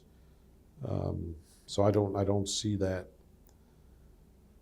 taking place. There might this conjecture might have some validity, say maybe in a place like Saudi Arabia or Pakistan, where there's enormous human rights problems, enormous societal problems, and maybe we did say we're just not going to advance on these issues because we've got. But Singapore and Indonesia and Malaysia were never in that category, so I just don't think it's true that there was that kind of a price. Look, I think an interesting question, i.e., is something like this: what was the GDP of ASEAN 16 years ago? And stack that up against other trading partners, and what is it today? And you have to say, look, one reason there was more limited engagement, there's just less going on in these markets. So part of it's the ASEAN free trade area, part of it's sort of globalization. So it just took sort of 10, 20 years for all these societies to say, look, I kind of get it. I'm moving toward more open economics, and I do want to engage more. But I don't think if we had said, oh, we're going to really push this, I'm not sure what it would have done. In fact, the best thing we could do to push it is to do the FTA with Singapore, and there's a little bit of a demonstration effect and a little bit of ripple through the region on that, and it probably did help move the other countries the right way. But I'm you've got to sort of march in step with history. You have very little ability to accelerate history. With 2020 hindsight, was there anything you might have done differently, you think? Or the U.S. could have done differently? I'm sure. But look, in Singapore and Southeast Asia, we're doing a few things I think would largely stay intact regardless. One is counterterrorism, trying to do what we can to put violent groups out of business, working with local authorities. We're also, as I said, trying to upgrade capabilities and systems, coordinate, collaborate better. We're also trying to do more outreach. But I think those are sort of permanent facets of life, of diplomatic life, so I don't know that we would have changed any of that. The real question I think that you're posing is, was the Iraq invasion a mistake? And the Iraq invasion is, I think, sort of permanently tainted by the fact that no weapons of mass destruction were found. So you're saying this is the rationale, the stated rationale turned out not to be valid. So it impugns the entire process, the logic. So that's still sort of is central to the discussion in Iraq. So I think that's a fair question, but But the way it's posed then is not if you had to do it all over, but it's if you know now, if you knew then what you know now, would you do it? Which is really a bit of a bait and switch question, right? My guess is that if you told everybody, boy, despite all these weird intelligence readings we're getting, there's no WMD there in Iraq. My guess is nobody would have supported it at that time. So I guess I'd ask it a different way. What happens tomorrow? What happens tomorrow if intelligence officials in the U.S. and Britain and Italy and elsewhere come in and say, Kazakhstan is illegally developing a nuclear program, they're violating their treaty obligations. What should we do when that happens? Then we'll say, well, we'll make a diplomatic initiative toward Kazakhstan, tell them they need to stop it, they need to allow inspection. And Kazakhstan says, well, we're not going to allow inspections, we're going to violate our treaty obligations. Well, then what do you do? So you're the President of the United States, not just some data points, but every data point you're getting says, look, Kazakhstan is malfeasant on this. This is not complete conjecture because this is kind of what the current discussion in North Korea is. North Korean dictator says, I've got a nuclear bomb. Well, he does. And my ICBMs can now reach the West Coast. So I'm going to weaponize these ICBMs. And every bit of our intelligence says, boy, he's what he's saying is true. So what do you do about it? I had a friend ask me, a German friend, which I think was interesting, he said, look, how did Bush leave office? And I said, Bush left office really on a down note. I mean, he left with disfavor, very high negative. I think the positives were like 30% or something. I mean, and largely defined by Iraq. Iraq was viewed as a failure for all these reasons. And he said, how long do you think that'll last? And I said, well, that's easy. It will last until the next major terrorist act. So you have two choices in foreign policy. You can choose to be a minute early or a minute late. And George Bush said, my goal in foreign policy to be a minute early. And the next time something happens, somebody said, well, my goal is to be a minute late. And you're sort of choosing which cost you want to pay for it. If you're a minute early, there's enormous risk because what if the supposed problem wasn't really a problem and you moved too soon, right? But your alternative is to be a minute late and to say, well, we were 100% right in our supposition, but now it's too late. So, well, and look, we'll have real case studies of this because the human nature and the nature of politics is there'll be a president who'll say, I want to be a minute late. And there'll be presidents who say, I want to be a minute early. So, but look, there's no question that he left on a down note and his presidency is largely defined by Iraq. And the majority view of Iraq, even today, I think, is that it was a failure, unnecessary, and so forth. But it's harder, I think, to say that's where public opinion will be 10 years from now.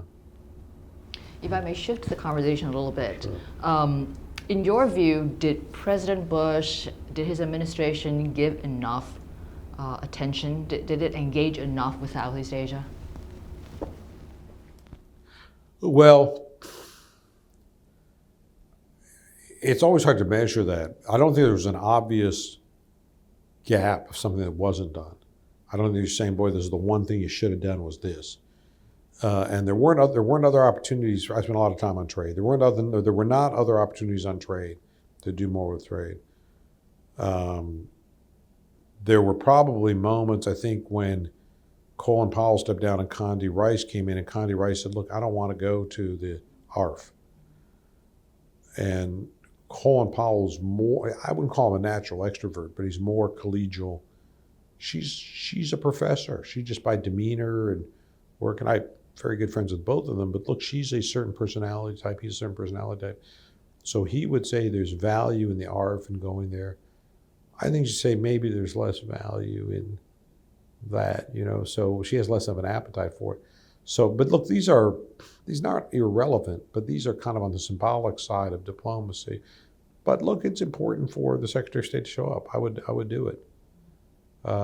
If I were advising the Secretary. I went to I went to Condi Rice, talked about it. So Skip and, at that time, the ARF had a tradition, which I think is abandoned, of singing skits. And I have to say, I think ARF is better abandoning that tradition. But at that time, it was every nation had to do a skit. And Skip and I'm not sure how or why, but Skip's very musical, by the way, and I guess I can be clever. We started a discussion on what should the Secretary's song be, what should his musical performance be. And we went to see Colin Powell. And he said, listen, guys, I'll do whatever you want. I get it. I'm a good sport. But you need to know one or two things. One, I can't carry a tune. So you better give me something that I can work with. Don't give me an aria to belt out because I can't do it, right? So give me something that kind of works. And we said, okay, maybe like a chant or a rap or something like that, which is easier, just kind of keep a beat, but you don't have to be strong in melody. So we said, okay, we'll come work with it. So that's when I came up with, if you remember what we did at the ARF, it was the song we adapted was the Village People's YMCA, but we said my FTA. We said come to ASEAN for my FTA. So we're promoting FTAs, and we inverted the roles so that Colin Powell didn't sing the verse, but he sort of chanted the chorus. So he was the guy who said young man, right? And then the backup group would sing. So he had the easy part that he felt comfortable with. This is, as you know, you always try to manage up, right? Make sure your principal is in his comfort zone and has the right kind of role and he's happy with you and so it worked well. Somebody he had on the construction belt. He was a construction worker. Somebody has an Indian headdress. Somebody who's a biker gang, or God knows what they're doing out there. But they did a good job. It was a lot of fun. And Colin Powell's a good sport. He really did a good job. It was a fun. The videos I think might be on YouTube someplace. So it sort of works. And it's a year or two later, Condi's the Secretary of State. And she is, of course, a classical pianist. So it's a very different view toward entertainment and music than Colin Powell. Colin Powell would say the point of music is to have a good time. It's to enjoy yourself and be a little silly. I mean, which is what the ARF is trying to do. I think if you said it to Condi Rice, I think she would kick you out of her office. I think she'd say, no. I've spent 20 years of my life refining my skills in classical music, and I've got certificates and awards and performances, and this is a very important part of my professional identity. And Condoleezza, it's not Connie, it's Condoleezza. It comes from a piano instruction in Latin, right, or in Italian, I suppose, to play slowly or to play. So her identity is classical piano. So Skip and I go back and we're saying, well, Madam Secretary, we've got this thing coming up, and of course you're going to be a big hit. And everybody knows you're a classical pianist. What's your signature piece? She says, Brahms, I can do Brahms, whatever. We said, all right, but that's of course not the point of this thing. We said, how about this? You come out in a black gown, a classical gown. There's a Steinway on the stage, there's a candelabra, and there's a hush in the audience. And they announce in a very somber way, the United States Secretary of State will now play Brahms Concerto. And, everybody's kind of mystified because they're saying, well, this sure as hell isn't a good program. But they're sort of politely playing along, and you sit down and you start and you go through a bar, 2 bars, 3 bars. Everybody's saying, well, what the hell is this? And then you go into Jerry Lee Lewis, Great Balls of Fire. And then the whole, people come on stage and start, and the whole place goes crazy, right? How about that? She said, no, that's not what I do. That's not what I do. That's not the point of Brahms. That's not the point of piano. That's not the point of me. No, that's not me. So it was very clear that, sort of a Margaret Thatcher view about propriety and what this is all about, which, fine, you can sort of understand her makeup. That's who she is. But you say you're sort of missing the point in connecting. Look, that's not a big point, meaning I think Condi Rice still had a good visit. She still met people. We talk about U.S. diplomacy. It's just a different demeanor than Colin Powell. So it was still very successful, I think. So I don't accept the premise to say, boy, if we just hadn't had 9/11, we would have done 4 other things in Southeast Asia. I think One of the reasons we couldn't be doing more in Southeast Asia was just the limited economies of those regions, the limited connectivity of those regions. I think it just took time to build. This whole transition in Indonesia to democracy is still going on, but it sort of took a decade to take hold. Philippines, Vietnam relations, they're moving. Vietnam relations are moving very nicely, but it is sequential, right? And so I don't think there was a way to take the relationship today and say, if we had just handled differently, we'd have had that same relationship 16 years ago. I don't think we would have. People get to a comfort level, and then they get to the next comfort level, they get to the next comfort level, and that's, most of us sort of grow sequentially, grow organically, and very few of us will move strategically and say, we're going to flip something. And you sure have trouble doing that in Indonesia society, in the Philippines and Vietnam. We're all sort of step-by-step movers, right? But there's been a lot of progress over that time. So I have trouble with this premise, but I'd be interested in how somebody would sort of make the other argument. Another criticism that is out there too is that, because of the singular focus on counterterrorism, that the U.S. maybe took its eyes off the ball in terms of China's rise.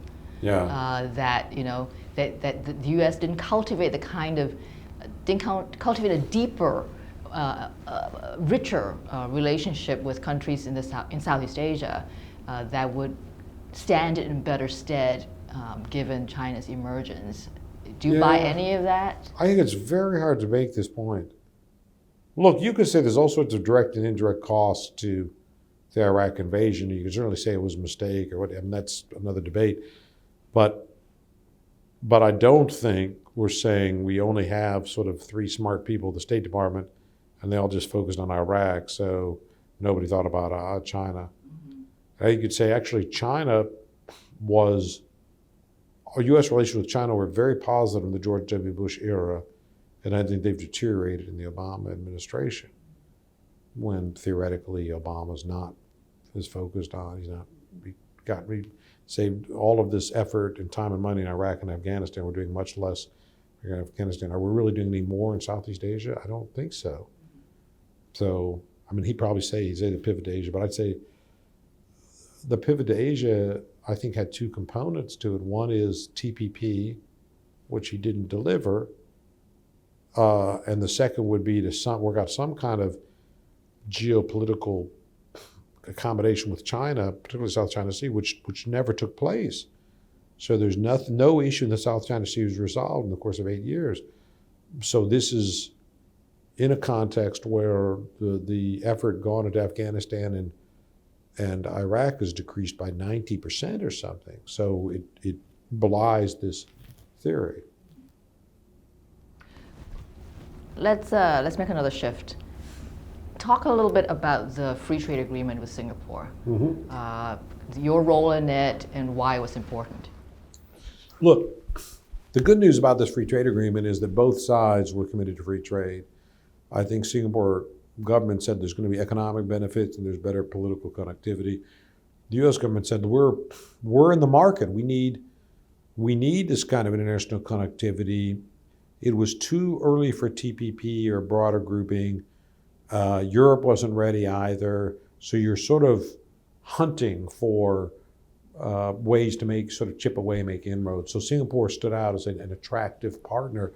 So the good news is the premise for both was a very positive one. It wasn't like one was for it, one was sort of lukewarm. And then so it becomes a very mechanical set of discussions. How do we just chip away at all of these issues in such a way? Besides tariff reduction, how do we look at things like financial services where there might be more sensitivities, other services? And how far can we go? We went pretty far. It's a major trading relationship now. So it takes a few years to negotiate these things. But, it's a zero tariff relationship. It's fantastic. And also, it allows U.S. companies are more able to use Singapore as a regional hub. And I think from the Singapore point of view, they said, look, strategically, we're playing these roles for multinationals now that they can use us for warehousing and transshipment and all sorts of ancillary activity because of the FTA. So I view it as a huge win. And it probably set the precondition in some respects for the TPP, as the Korean FTA did and the Australian one. You had enough building blocks there. it really helped move Japan along. I mean, Japan 10 or 15 years ago was saying we have no appetite for this, we think it's a mistake. And then in the course of TPP discussions, they really came around. Unfortunately, U.S. shifted at that same time. So I view it as a huge plus. Then we did an enormous amount of promotional work on the back of it. We did a lot of, for example, we would say, what are the largest U.S. companies that are not in Singapore now? And so in Singapore, and how do we reach them, do outreach to them, meet them, do presentation? We did a lot of road shows in the U.S. We set up an 800 number. We set up a web page. We set up a lot of things to get people excited about this, to take advantage of it.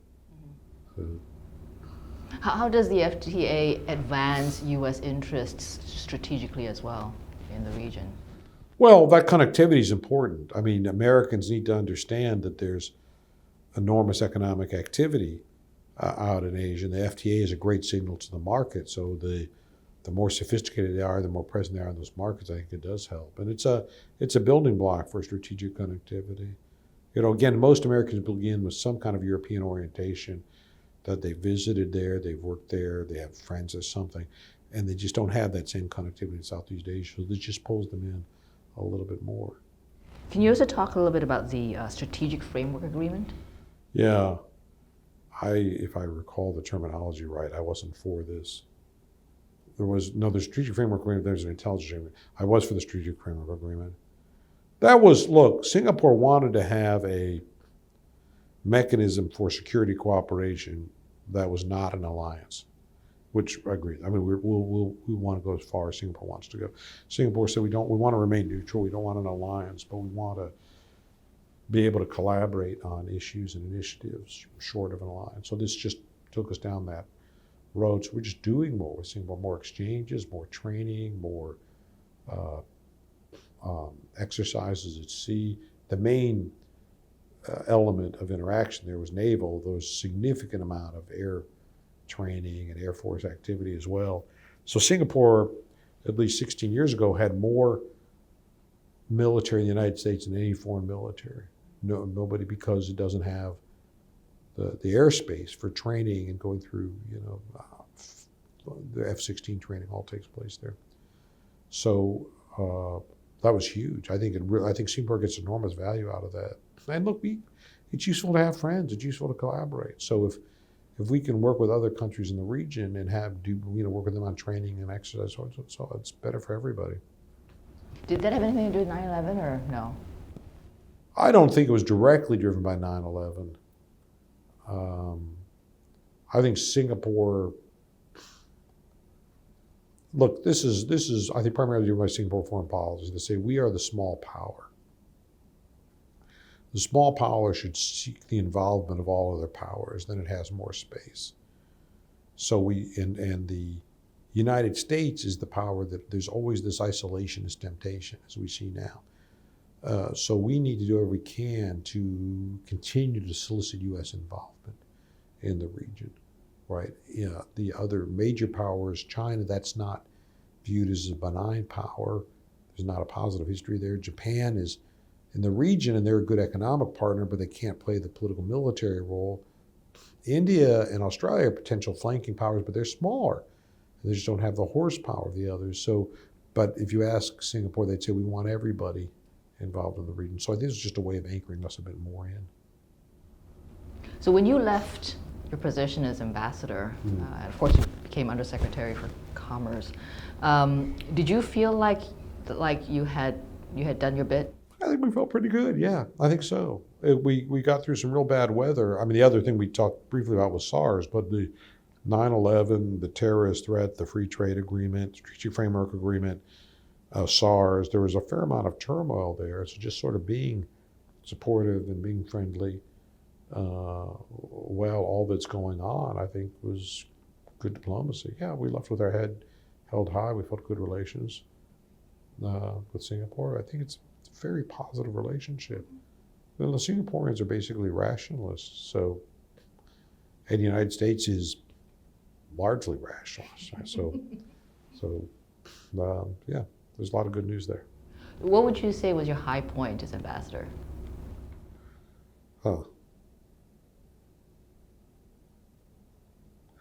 I don't know. The terrorism moment was definitely memorable, but a lot of that wasn't public. So I don't know if we talk about that. I worked very hard to get out and around. And what I told my team is I wanted to have 2 speeches a week or 2 events a week, one with the American community and one with the Singapore community. It could be a speech, it could be an award ceremony, it could be something, but a public undertaking so that I was visible every single week. And so go find, I don't want a week to go by that I wasn't communicating or doing something. And so we did a lot of work that's a pretty heavy tempo, but it pays off, I think, certainly with the Americans, that there's a reassurance there. We had this enormous uptick in anxiety because of SARS. The greatest, so to put it in context, the ambassador in the U.S. system is allowed to order spouses and family members to depart if there's a threat or a risk. And a good number of American multinationals organize their policy around the USM. So the embassy makes a determination, the broader community follows. Singapore was the only SARS-infected city where this didn't happen. And we were watching very closely, but you could see, first of all, despite the terrible deaths, it's actually not highly communicable. The thought early on was that it was a plague. And they said, no, these terrible situations at Tan Tock Seng, people in close contact, it was terrible, but that's it. That's really about as far as it went. And if you take ordinary precautions of washing and face masks and so forth, it's not really communicable. But it took sort of a week or 2 for that to become knowledge. The first part of where SARS comes out is a plague. It is a plague. It's some terrible pestilence that's just going to kill us, and we better flee. There's enormous, some people are saying we just got to go in the American community.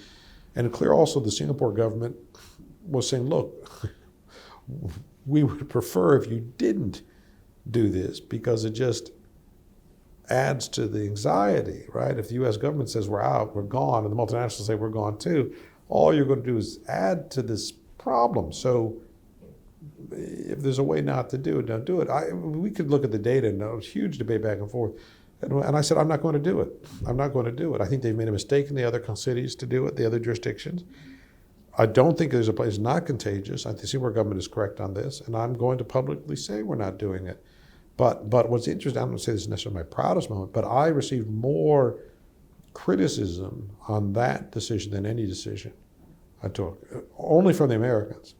But people were really unhappy. It's like 200 letters or something saying, you idiot, let us get out of here. We can't go until you tell us we can go, and you better tell us we can go.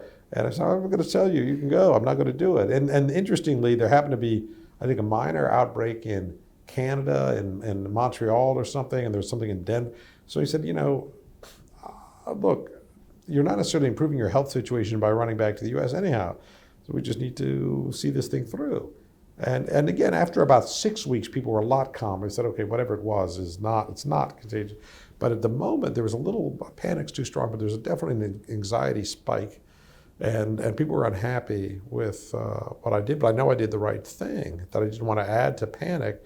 And it was sort of a discourtesy that Singapore had shown a lot of solidarity, a lot of friendship through 9/11 and through some trying moments. I thought, boy, we have to give these guys the benefit of the doubt on this thing, right? That's part of friendship. So that was an important moment. I don't know if you'd say that was the high point, but it was a trial to go through. So in terms of the Bush administration's legacy for the Obama administration when it comes to policy toward Southeast Asia, how would you rate that? Yeah, look, Obama, I think, will point to the fact that he hosted that summit. The ASEAN summit. The ASEAN summit, he hosted it, first ever. I think he'll point to that. And I think he'll point to launching the TPP. And then there was some force positioning, there's some, the littoral ships in Singapore, there's some changes in force. So I think that's what he would point to. My view is, look, that 8 years didn't really accomplish a lot. And that the two core goals were to get TPP through and to manage that relationship in China so they did not feel they had a sort of free hand in building out the South China Sea. And neither of those happened. And so that kind of diminishes everything else. So 8 years of not a huge amount of improvement. I don't think there's deterioration, not in Southeast Asia. I don't think people think less of us.